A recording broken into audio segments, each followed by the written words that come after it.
je vais vous présenter quelques éléments de réflexion, mais c'est un atelier, même si ça ne se voit pas, puisqu'on est en amphithéâtre, mais je souhaiterais quand même qu'il y ait une réflexion, enfin du moins moi je l'ai conçu comme ça, en me disant que c'était bien un séminaire de cadres, donc de gens qui ont à piloter, à impulser. Et donc l'objectif est de réfléchir ensemble, ensuite à partir de ce que j'évoquerai devant vous, à ce que vous pouvez mettre en place dans cette académie, et aussi ce que vous pourrez en faire, ou ce que vous pourriez en faire en termes d'action dans vos établissements scolaires, dans vos circonscriptions, ou dans l'académie de manière générale. Bon, je ne me suis pas présentée, mais Brigitte Hazard, inspecteur général de l'éducation nationale, et donc, bon, un petit peu impliquée sur ces thématiques d'évaluation depuis, on peut dire des décennies, soit au titre de travaux faits dans le cadre du socle, soit aussi dans le cadre des comparaisons internationales, en particulier de PISA et autres, voilà. Qui est annoncé d'ailleurs dans cet atelier, mais je pense que je n'aurai pas le temps de vous en parler, donc s'il y a des questions, on y viendra après. Alors on est là pour se poser des questions sur l'évolution des pratiques d'évaluation, mais bon, parler évaluation, ça n'a strictement aucune signification pour moi si on ne parle pas d'enseignement. Donc faire évoluer les pratiques d'enseignement, c'est faire évoluer aussi les pratiques d'évaluation. Je vous ai mis ici un petit texte qui vient du CNESCO lors de la conférence sur l'évaluation, juste pour initier la réflexion, où sa présidente disait que la France en était au milieu du gué, c'est-à-dire entre immobilisme et mouvement, entre attentes réglementaires et difficultés de mise en œuvre d'une politique d'évaluation. Effectivement, on est au milieu du gué, puisqu'on a beaucoup réglementé, on va dire, l'évaluation ces derniers temps. Réglementé déjà par la loi 2013, réglementé par le socle, réglementé par les pratiques d'évaluation, du moins dans le premier et le second degré pour le long de la scolarité obligatoire. Mais il y a la classe. Le cœur de cible, c'est la classe. Et toutes les observations qui peuvent être faites en France et en comparaison justement avec l'international montre que l'évolution reste fragile dans les pratiques de classe. Et je vous en parlerai tout à la fin si j'ai le temps. Et j'ai mis en gras les deux acteurs principaux de notre réflexion, vous, nous, les professionnels de l'éducation, cadres et enseignants. M. Antibi, de fait, en parlait en creux tout à l'heure, c'est les parents aussi, parce qu'il y a les élèves, mais il y a aussi ceux qui sont très friands de l'évaluation, que sont les parents. Et la façon dont on leur parle mérite aussi beaucoup de bienveillance. Nos points d'appui. Nos points d'appui, en tout cas, je répète, sur la scolarité obligatoire. Le lycée arrive. On a fait un pas de côté pour ne plus définir ce qu'on enseigne, mais pour définir ce que les élèves doivent apprendre. Déjà pas mal, ça. Comme progrès.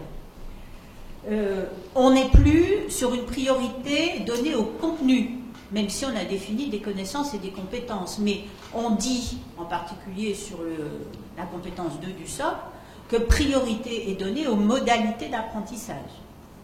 C'est aussi un net progrès.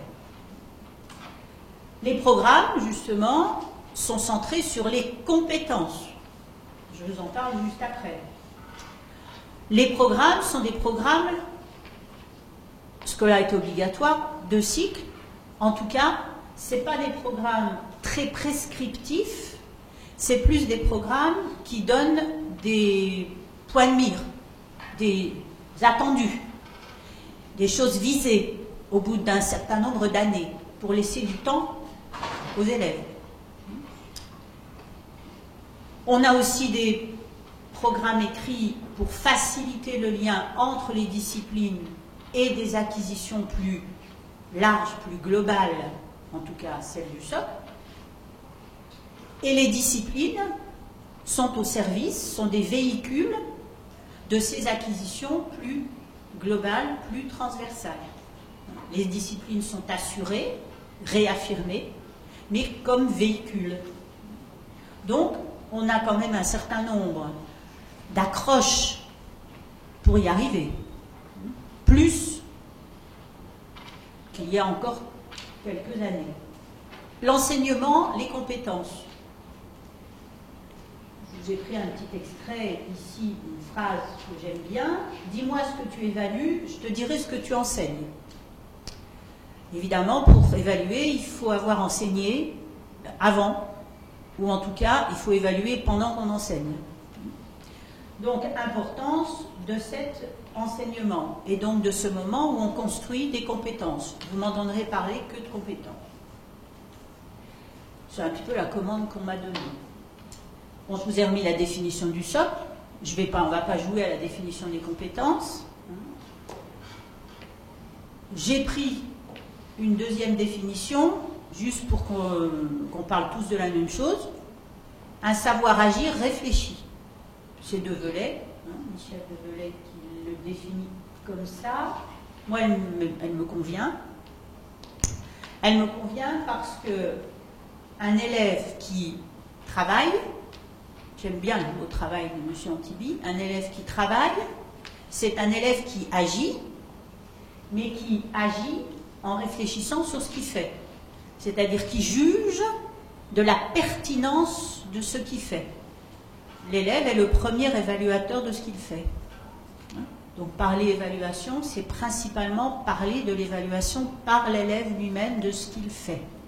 Et donc si on est compétent, c'est qu'on est capable non pas de faire, donc on n'est pas seulement capable d'un savoir routinier, mais on est capable d'expliquer pourquoi on agit ainsi et comment on agit. Si on a cette capacité d'expliquer comment on fait, on est compétent. Le brevet du DNB actuel dit bien que dans l'évaluation, cette évaluation dont a beaucoup parlé M. Antibi, qui est la fin de l'évaluation certificative, soit à travers des examens, soit à travers un contrôle. Moi, je ne vous en parlerai presque pas de cette évaluation-là, voire pas du tout.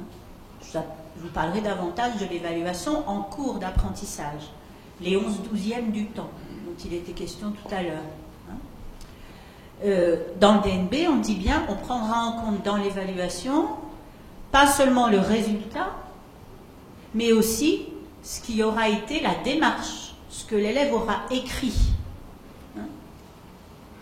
Donc, importance, là, de la démarche et importance de l'explicitation de cette démarche. Donc, comment j'ai agi?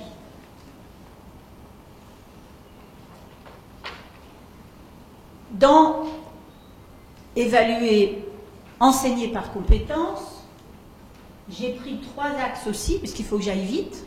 Donc, là encore pour la définir, mais surtout pour en montrer l'intérêt et l'importance. Premièrement, compétence, c'est donner du sens à l'action. Si on découpe, si on fait une succession de tâches élémentaires, standardisées, micro-découpées, on perd le sens. Vous faites une séance de sciences avec du microscope, du dessin, de l'interprétation de résultats, à la fin, vous posez à l'élève de ce qu'il a fait, avec des grilles, des machins, des trucs, il dit « j'ai appris à utiliser le microscope », par exemple. Mais il ne vous dira pas « j'ai appris comment en été, au printemps, je peux avoir à nouveau des tulipes dans mon jardin ». C'est-à-dire qu'il a perdu le sens de l'action. Autre intérêt de la compétence, le transfert. On n'apprend pas seulement pour le contrôle. On apprend dans le temps. C'est-à-dire pour que ça serve plus tard. Donc cette question du transfert, dont on parlait tout à l'heure, être capable d'aller prendre dans une case et de s'en servir dans un autre espace-temps ou dans un autre contexte, c'est quand même bien la finalité. J'ai repris une expression de Michel Develay ici, sans transfert, l'école ne serait que conditionnement. Et puis le troisième pilier, j'ai envie de dire, de la compétence, c'est la transversalité. Et attention, transversalité ou compétence commune, ça ne veut pas dire que je ne parle pas de discipline, hein. Je parle bien de discipline, mais de discipline qui, par exemple, se pose toute la question du développement de l'esprit critique. En faisant de la démarche scientifique, je travaille l'esprit critique. En travaillant en français, en réfléchissant sur un texte, sur un auteur, je développe l'esprit critique. En travaillant en histoire, par exemple, en réfléchissant sur la Révolution, je développe l'esprit critique. Donc j'ai bien quelque chose de commun, j'ai bien une activité intellectuelle commune, mais que je décline de manière différente dans différentes disciplines. Et vous voyez tout de suite la hauteur que ça prend en termes de compétences. Ça évite, là encore, le micro-découpage, parce que je réfléchis sur une compétence qui traverse plusieurs disciplines. Avec ces trois piliers-là, je suis assez confortable pour enseigner par compétence. Alors après, j'évalue. J'évalue, j'explicite. Alors, j'ai une petite chose à vous montrer. Soit j'ai le temps, soit j'ai pas le temps. Je vais pas le montrer peut-être tout de suite. Si j'ai le temps, je vous le montre après. C'est un petit travail de Michel Granjat sur Grenoble. Vous aurez le lien dessus. Il travaille beaucoup sur l'évaluation formative en sciences, mais bon, vous verrez que c'est beaucoup plus large que ça. Et ce petit extrait que j'aurai pas le temps de vous passer, c'est juste, et on va le voir juste après, pour voir que l'enseignement explicite, parce que vous m'avez parlé d'en parler, vous m'avez demandé d'en parler, enseignement explicite ou évaluation explicite, c'est pareil. Puisque dès lors que, en début de séance, pendant la séance, on explicite ce qu'on va faire, on explicite ce qu'on va travailler, on explicite après quoi on va courir, bah de fait, on explicite aussi les critères, enfin tout ce qui va être observable pendant la séance. Donc, faire de l'enseignement explicite, c'est aussi faire de l'évaluation explicite. C'est faire de l'évaluation formative, enfin tous les mots, moi les mots, j'aime pas ça. Donc vous ne verrez pas donner de définition précise. Mais enseignement explicite, évaluation explicite, et derrière la vidéo que je ne vous passerai pas, c'est ça qui est derrière. Donc enseigner plus explicitement, évaluer plus explicitement, il y a 3 degrés, 3 piliers, là aussi je travaille par 3. Les 3 tiers tout à l'heure, moi c'est mes 3 piliers à chaque fois.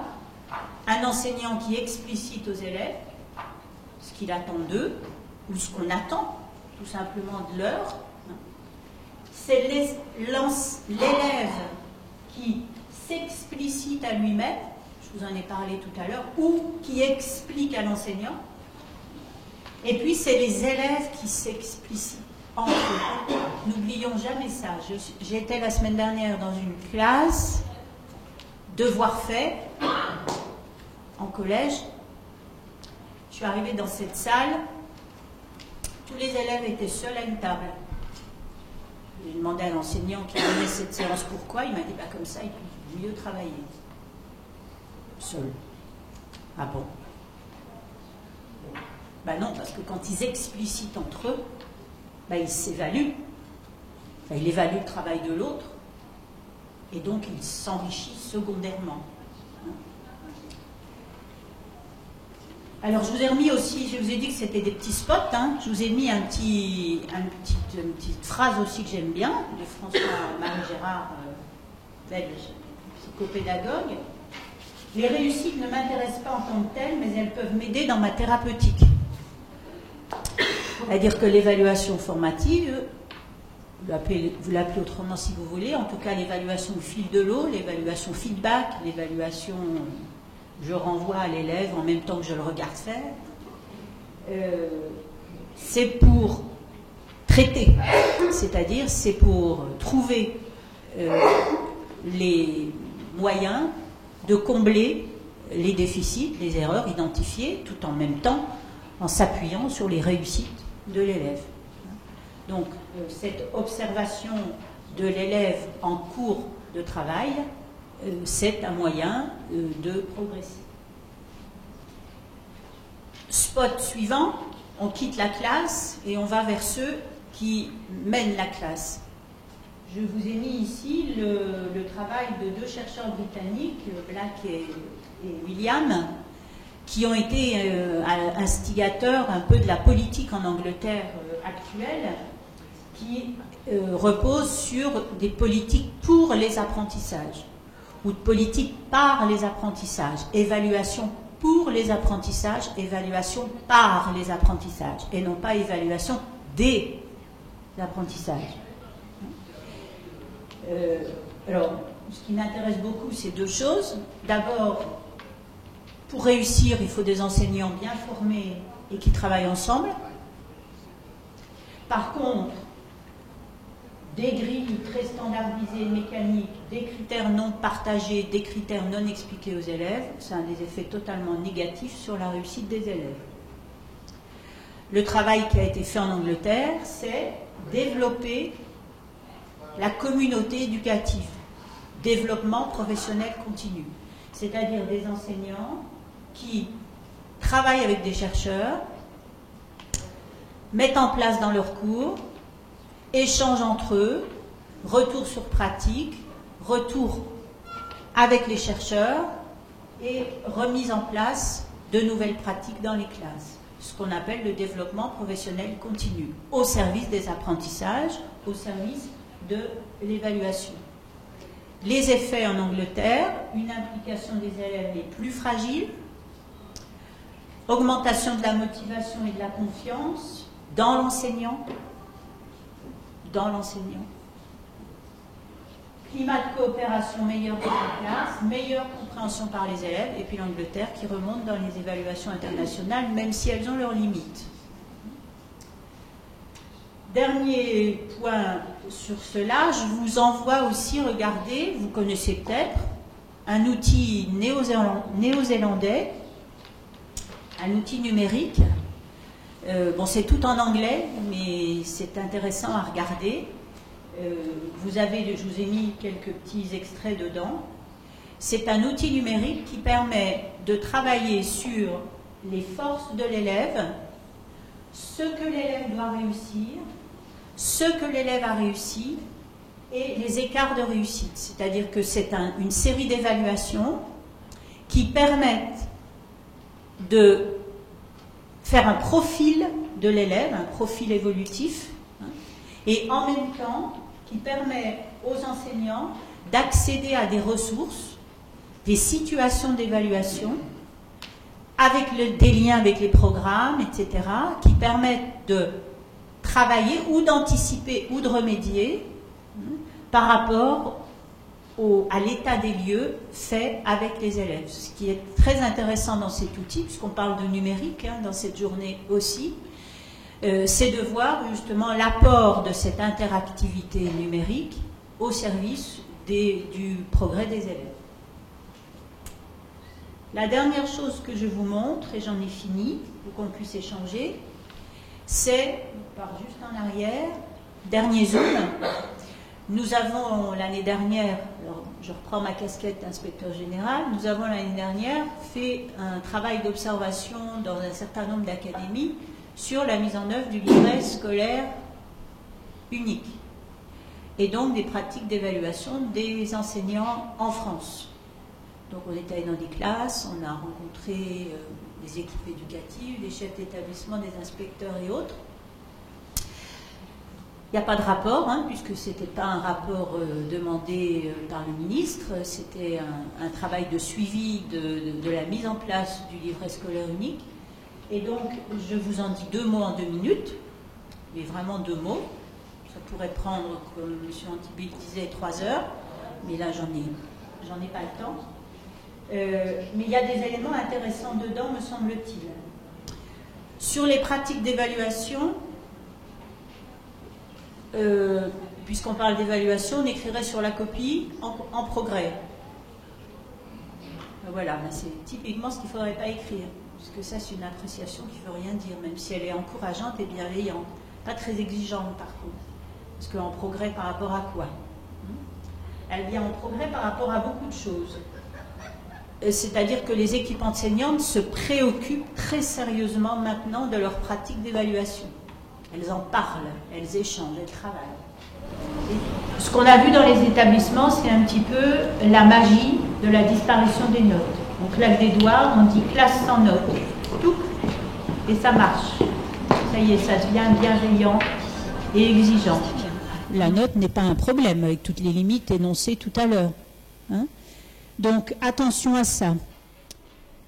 Gros problème avec les logiciels. On est dans le numérique, il faut qu'on se pose cette question. Vous allez m'en parler certainement juste après. Les suites privées. Les logiciels privés ont des effets néfastes sur les pratiques d'enseignement et les pratiques d'évaluation. C'est très net et très clair. Hein. On méconnaît le processus.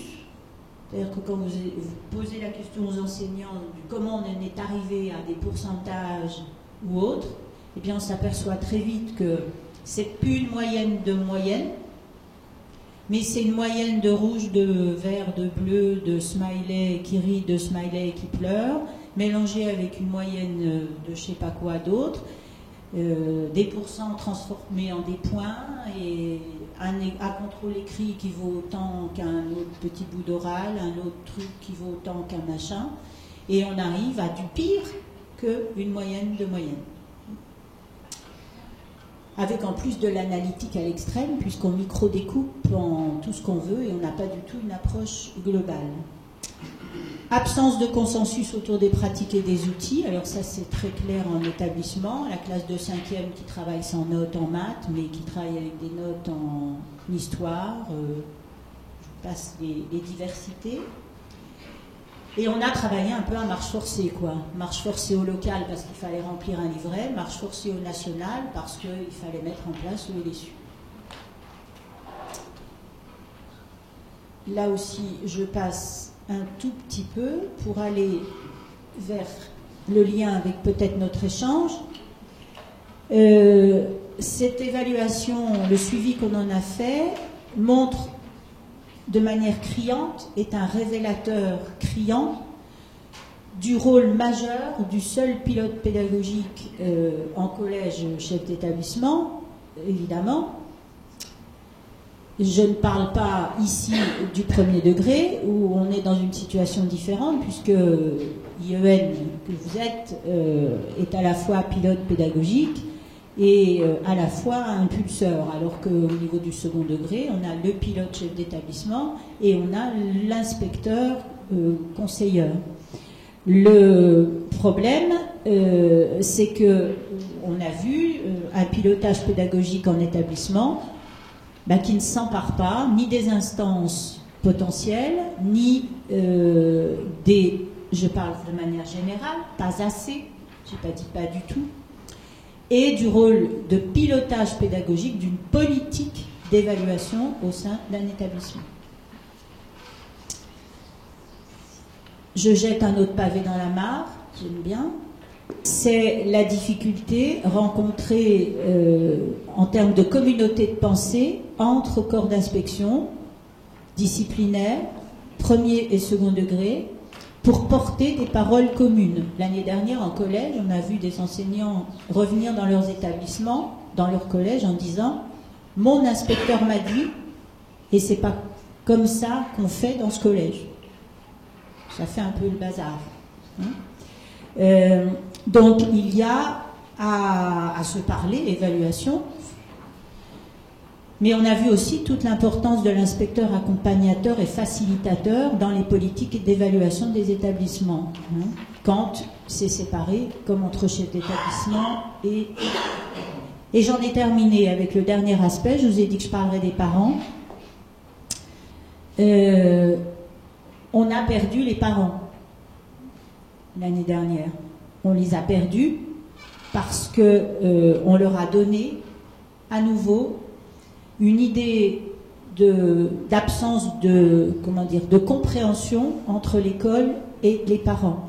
en leur renvoyant des bilans de SOC, des bilans disciplinaires, des bilans de je ne sais quoi, des choses très... avec des mots qu'ils ne comprenaient pas. Et on est au milieu du gué. Dans le premier degré, les parents qu'on a rencontrés nous ont dit avoir perdu de l'information. C'est-à-dire en avoir eu plus avant que maintenant avec les nouveaux livrets. Donc il faut qu'on ait ça en tête, il faut qu'on ait cette vigilance par rapport à cet outil numérique qui pourrait, mais à condition de bien l'utiliser. Voilà, je vous laisse là sur mes propos. C'est très contraignant pour moi de lancer ça de cette manière, mais je voudrais qu'on ait un peu de temps pour réfléchir ensemble.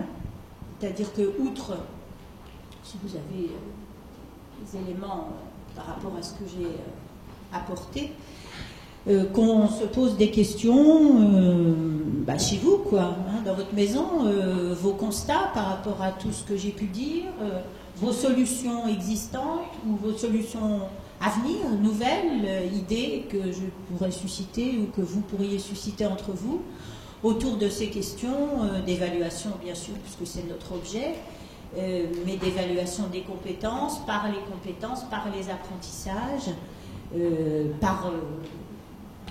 plus loin, par les enseignements dispensés dans nos classes. Me semble-t-il, il faut qu'on échange autour de vous, c'est-à-dire autour de ce que vous êtes, c'est-à-dire des pilotes et des impulseurs, puisque l'objectif, ça n'est pas de discuter des pratiques en tant que telles, mais c'est de se demander comment faire pour les faire évoluer. Est-ce que vous avez des moyens ou autres? Je vous rappelle que le deal, c'est aussi qu'on ait une intervention en table ronde cet après-midi et qu'on puisse porter un certain nombre de messages devant Madame la rectrice. Et donc il y a potentiellement des éléments venant de vous pour votre académie à l'issue de cette intervention. La parole est à vous. Je vous demanderai juste de vous présenter à chaque fois. Ce n'est pas tellement les noms, mais c'est des inspecteurs. Éric Douchet, inspecteur de l'éducation nationale. En admettant que toutes les idées présentées conviennent, et je pense que ce n'est pas le problème le plus compliqué, comment diffuser jusque dans les classes à des équipes qui sont pas mal déboussolées, des parents qui sont aussi, on vient de le dire, un peu décrochés. Comment faire pour que les équipes s'emparent grâce à notre pilotage, c'est sûr, notre impulsion, ça a été dit aussi, de ces nouvelles pratiques. Alors en conjuguant des nouveautés qui sont nombreuses, qui sont arrivées, qui continuent à un rythme assez soutenu, qui sont toutes présentées comme essentielles. Alors la réponse que je fais, que nous faisons, c'est la formation, mais ça ne suffit pas. Alors, nous nous creusons la tête, chacun dans notre coin, pour travailler cette... mais je manque de réponse. Comment faire ?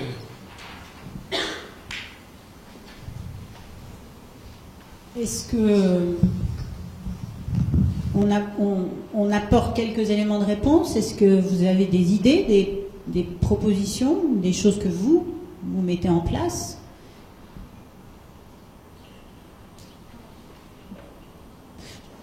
La question de la difficulté partagée, je pense, moi j'entends, j'entends, et même si c'est dit à mots couverts, je vais les découvrir les mots. oui, alors, oui d'abord, c'est-à-dire il faut vraiment que ça rentre dans les classes. Moi, je travaille dans une autre académie en tant que correspondante académique. C'est un vrai souci. L'engrenage entre les réflexions même académiques, départementales, circonscriptionnelles, et la classe, dedans. Derrière ce que vous dites, il y a les nouveautés. C'est-à-dire qu'effectivement, on ne travaille pas que ça. On travaille, par exemple, devoir faire en collège, par exemple, CPA 12, par exemple. Il y a beaucoup de choses qui... Sauf que, là, il y a un élément de réponse. C'est-à-dire que si on y réfléchit bien, le cœur de la classe, c'est-à-dire la façon dont on enseigne et la façon dont on évalue, qu'on a essayé de voir tout à l'heure comme étant complètement indissociable, ça donne des réponses à peu près à tout. Le reste. C'est-à-dire que ça peut être un fil rouge. Mais c'est un fil rouge qu'il faut faire porter au niveau des enseignants pour qu'effectivement, ils ne se perdent pas sur cette idée que c'est des réformes qui succèdent, ou les nouvelles pistes qui succèdent, et à chaque fois, on oublie ce qu'on avait fait avant. Je crois qu'en tant que pilote, il faut effectivement montrer le continuum. C'est-à-dire que finalement, oui, on cherche des modalités peut-être différentes, oui, parler de devoir fait, par exemple. Parler de devoir fait, c'est pas anodin. Je prends cet exemple-là. Parce que quand vous avez des enseignants qui vous disent « Ah, j'essaye d'accompagner à faire leurs devoirs, mais j'y arrive pas, je sais pas ce qu'il y a à faire, je comprends pas comment je peux les aider. J'ai pas les informations dans le classeur, dans le cahier. Je trouve pas les démarches, les méthodes. Je sais pas ce qu'il y a à faire pour bien faire cet exercice. Et pas seulement que l'exercice soit fait, fini. Ça interroge les pratiques de classe, ça interroge les pratiques d'enseignement. Ça veut dire que dans la classe, on n'a pas explicité ce qu'on attendait de l'élève, on n'a pas explicité comment il devait s'y prendre pour faire cet exercice, ou on n'a pas explicité les apprentissages qui avaient permis de réaliser cet exercice. Donc il faut qu'on travaille en équipe là sur cette question. Et travailler quoi? Travailler l'explicitation, travailler tout ce que j'ai raconté juste avant.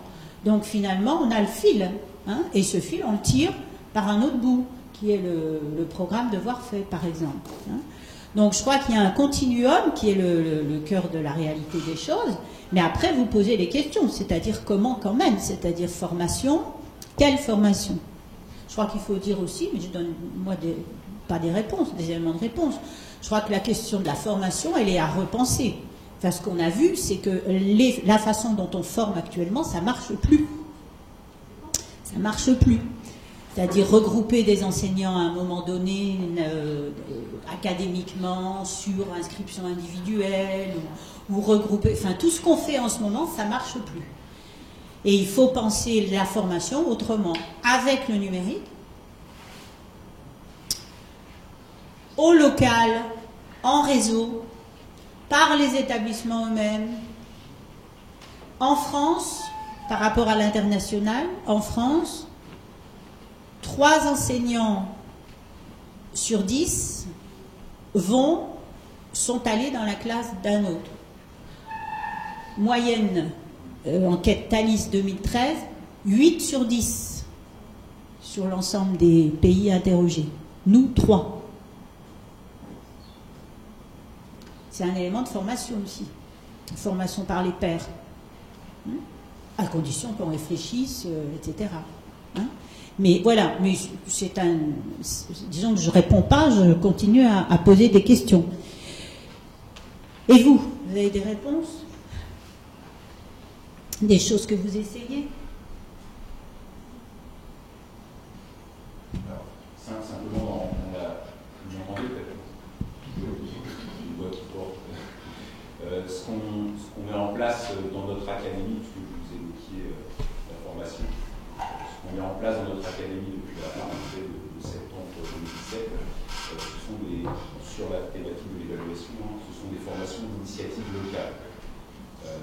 Et ça a le mérite de partir vraiment du contexte établissement.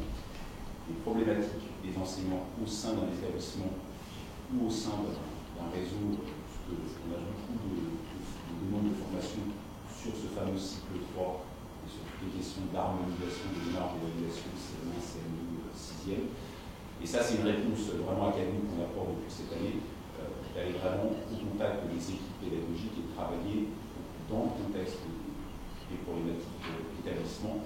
Et ça marche plutôt bien. Et donc, on a constitué un réseau de formateurs académiques issus de différentes disciplines qui sont formés eux aussi sur l'évaluation. Ils sont à la fois formés sur le contenu d'évaluation et sur la posture de formateur aussi. Et ensuite, ces formateurs-là interviennent directement auprès de leurs pairs dans le cadre de formation d'initiative locale. Donc ça marche plutôt bien et vraiment, alors quand on parle de la question de l'évaluation, c'est vrai que les demandes autour de l'évaluation sont pléthores et la problématique c'est de hiérarchiser les priorités parce que les chefs d'établissement, les équipes pédagogiques nous interpellent aussi bien sur la démarche d'évaluation, d'enseignement et d'évaluation par compétences, l'évaluation et la différenciation, comment valoriser le travail et les progrès des élèves. Donc vraiment, il faut qu'on arrive à hiérarchiser pour y aller progressivement avec les équipes. Et je crois vraiment qu'il y a deux points sur lesquels il faut vraiment travailler avec les équipes. Vous avez abordé la démarche d'évaluation par compétences. Ça dépasse, M. Antibi l'a dit, la problématique de la note ou des compétences. On peut tout à fait sur une note et sur une démarche d'évaluation par compétences. Mais c'est comment les enseignants construisent les critères qui permettent de positionner les élèves sur une échelle à catégorie d'apprentissage. Quels sont les critères? Ça, c'est le premier enjeu. Et le deuxième enjeu, vous l'avez posé, c'est dépasser l'évaluation comme sa seule fonction sommative et certificative pour interroger vraiment l'évaluation au fil de l'eau, l'évaluation formative. Et là, il y a un chantier colossal autour de cette évaluation qui est indissolublement liée aux apprentissages. Et là, le point modal véritablement des besoins de formation, il se situe là, véritablement là. Parce que, effectivement, les enseignants sont beaucoup à nous questionner sur on met une note, on ne met pas de note, on est sur l'évaluation de fin de chapitre, l'évaluation. Oui, mais avant ça, il y a les 11-12e dont vous parliez tout à l'heure, qui concentrent toutes les pratiques pédagogiques de classe, comment on fait pour corriger un élève, simplifier une situation, complexifier une situation, dire, voilà, on est vraiment explicité les critères. Là, il y a véritablement un chantier qui est colossal et c'est un élément fort, en tout cas, de nos enseignants dans l'académie en termes de d'accompagnement. Merci. Merci d'abord pour votre exposé, bien apprécié. Donc je veux simplement dire sur l'évaluation par compétences. Effectivement, je vois que vous avez relevé que le problème n'est pas la note ou pas note, etc. Je crois que vous avez bien relevé ce point. Je pense qu'il faut tenir compte des possibilités de chaque enseignant. C'est-à-dire qu'à un certain moment, j'étais violemment contre un certain type d'évaluation par compétence parce qu'il y avait une centaine d'items et que les enseignants étaient complètement noyés, ils mettaient des croix au hasard, etc. À partir du moment où on est en mesure d'évaluer une compétence, sérieusement, sans mettre des croix comme ça, je dis pourquoi pas. Et j'ai toujours dit, même à l'époque où j'étais contre un certain type d'évaluation par compétence qu'on imposait aux enseignants avec une multitude d'items, ils ne savaient pas où j'en étais, il y a toujours quelque chose de positif par rapport à une évaluation traditionnelle, c'est qu'on cible mieux ce qu'on évalue. C'est-à-dire que très souvent, un professeur dans sa classe pose un contrôle en fonction de l'état d'avancement de son cours. Il peut y avoir dans un même contrôle des exercices, je prends le cas des maths, sur les statistiques, sur la géométrie dans l'espace, etc. Et ça, le fait déjà de cibler, c'est très modeste comme objectif, de cibler sur quoi on évalue, on découpe un programme en 7 ou 8 parties, c'est déjà quelque chose de positif. Donc, je dis que, puisque vous demandez quelques suggestions, je pense qu'il faut ne pas oublier les possibilités de l'enseignant à faire ce qu'on lui demande de faire. Respecter un peu, ne pas planer, quoi, ne pas... C'est très important ce que vous venez de dire, M. Antibi, c'est que on est dans la même difficulté, effectivement, avec les enseignants. C'est pour ça que ça croise aussi ce que vous disiez juste avant sur le local, enfin la prise en compte du contexte local. C'est que, comme toujours en évaluation, on part d'un certain niveau repéré par rapport à un certain nombre de critères, et l'objectif c'est d'aller de l'avant, palier par palier, et que la marche soit pas trop haute. Et chez les enseignants, c'est la même chose, c'est-à-dire que effectivement, les enseignants ne partent pas tous des mêmes compétences didactiques et pédagogiques. Et c'est la difficulté quand on a des formations qui ne sont pas adaptées ou qui ne sont pas ciblées, c'est que il faut voir d'où partent chacun. Hein. Et là, c'est tout le problème aussi des formations d'initiative locale, enfin, où il faut beaucoup de vigilance. Comment dire, bon, ça lisse un petit peu cette difficulté parce que on part effectivement de ce que les enseignants savent faire. Qu'est-ce qu'ils font en pratique d'évaluation? Vous faites en pratique d'enseignement. Embêté de ne parler que d'évaluation. Comment vous pratiquez dans vos classes? Et ensuite, on voit jusqu'où il faut les emmener. Bon, c'est ça aussi le travail d'un formateur. Ils sont formés pour ça. Mais en référence à quoi? Est-ce qu'il y a une norme? Est-ce qu'il y a une norme? C'est-à-dire, est-ce qu'on veut les emmener vers quelque chose de normé? Ou est-ce qu'on veut les emmener vers quelque chose qui est référé à leur contexte local, leur façon de pratiquer? Et c'est toujours la difficulté en formation, c'est-à-dire que si on se fixe les mêmes objectifs pour tous, ça ne répond pas obligatoirement aux besoins du local. Et ça dépend beaucoup des compétences des enseignants. Après, pour répondre à vos deux questions, enfin, c'était un élément de réponse, il y a la question, j'ai fini peut-être, il y a la question de la mutualisation pour aller plus vite. Et le numérique, je ne sais pas comment vous le questionnez là-dessus aussi. Moi, je suis assez effarée dans des endroits où je travaille sur le manque d'exploitation de cette facilité que l'on a maintenant à mutualiser ce que les uns et les autres faites dans vos lieux respectifs. Parce qu'on s'épuise tous les uns et les autres à former, à produire des outils, etc. Et tout ça reste... bon, alors on le met sur un site, on le met... mais je pense que là aussi, c'est pas ça le secret de la réussite. Les ressources, je prends un exemple et je finis là-dessus, les ressources EduSCOL. Les ressources EduSCOL sont d'une richesse incroyable en matière d'évaluation. Les éléments de référence, les situations d'évaluation qui vont avec, c'est une grande richesse. Dans les classes, elles sont totalement méconnues. Elles ne sont pas rentrées dans les classes, mais méconnues. C'est-à-dire que si on donnait 1%, il y a peut-être 3% des profs qu'on a interrogés qui les utilisent, quoi. C'est vraiment en peau de chagrin. Mais pourquoi? Parce qu'on ne peut pas les accompagner, ces ressources. On ne peut pas les emmener dans la classe. On n'a pas le temps. On n'a pas le temps d'aller travailler avec les enseignants pour leur expliquer comment. Une académie que j'ai rencontrée il n'y a pas longtemps, qui est Toulouse, dans l'académie de Toulouse, ils sont en train de fabriquer une espèce de petites capsules vidéo qui sont faites à partir d'un travail syndicalaire de mathématiques, d'ailleurs, en maths, qui finalement part de ce qu'il fait au local quand il va voir les équipes. Il prend dans ses animations pédagogiques, après une inspection individuelle, après un rendez-vous de carrière individuel, après une réunion d'équipe, etc. Dans sa réunion d'équipe, il prend une de ces ressources-là, il l'attire de telle façon à en faire une espèce de généralité, c'est-à-dire de se dire, et je la comprends, et en plus comment je ferais dans ma classe si j'en construisais une, ou si je construisais une séance d'enseignement, etc. Et ça, il va en faire une petite présentation vidéo parce qu'ils peuvent être partout. Et que là, il y a le mode d'emploi, j'ai envie de dire, de la ressource. Je crois qu'on est inondé par beaucoup de ressources, mais on n'a pas le temps de les porter, de les expliquer. et de donner les modes d'emploi. Voilà. Et ben, il y a peut-être le moyen d'avoir des tutoriels, d'avoir des espèces de, je sais pas, de façons d'accompagner ces ressources, parce qu'on n'a pas le temps d'aller partout. Voilà. C'est juste une petite idée qui me vient comme ça. Oui. Le PPCR Oui. va libérer du temps, je rêve,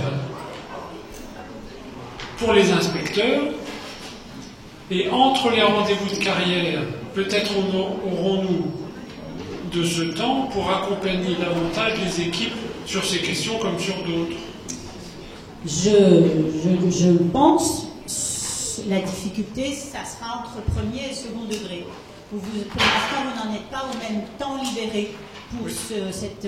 Mais c'est évident que là, on a un levier à utiliser, tout à fait.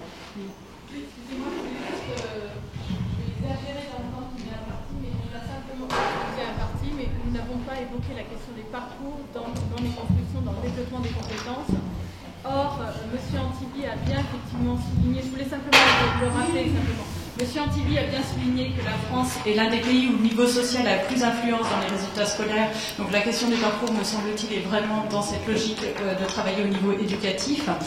Et dans l'académie, juste un petit point récent est assez intéressant sur l'observation des contrats d'objectifs. On a actuellement, alors je vais aller sur le parcours que je connais mieux, que le parcours d'éducation artistique et culturelle. 60% des établissements affichent une volonté de se saisir de l'éducation artistique et culturelle. Donc on est dans quelque chose qui est plutôt positif. Mais lorsqu'on le regarde dans ce qui est inscrit dans le contrat d'objectif, on a, alors encore une fois, sous toute réserve de l'observation d'une population, 10 établissements qui font le pari que cette éducation artistique et culturelle améliorera le climat scolaire. Bien.